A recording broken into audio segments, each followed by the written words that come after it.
ধীরে ধীরে আমাদের দূরত্ব বেড়ে গেল, কথা বলা কমে গেল, যোগাযোগ হারিয়ে গেল।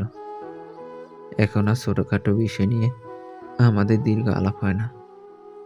তোমার উপর খাটানো সমস্ত অধিকার নিষিদ্ধ হয়ে গেল, যেন তুমি নিষিদ্ধ কোনো বই, যে বইয়ের অধিকার অগ্রাধিকার সবকিছু তোমার কাছে।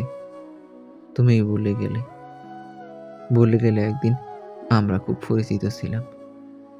তবে তোমাকে জানিয়ে রাখি, যে মায়ের শিকল তোমাকে বাঁধতে পারেনি, সেই শিকলে আমি আজও বাঁধা। কত চেষ্টা করছি, কতবার ভেবেছি ভুলে যাব, কত রাত হাফসা করছি, বলতে পারিনি। কারণ মানুষ যা বলতে চায় তা সে কখনো বলতে পারে না, চক্রাকারে আবার ফিরিয়ে আসে।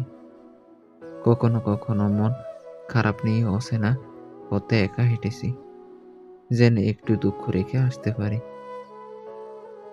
বাড়ি ফিরে দেখি দুঃখরা আগের মতো দরজায় কড়া নাড়ছে, যেন আমি তাদের নিকটাত্মীয়।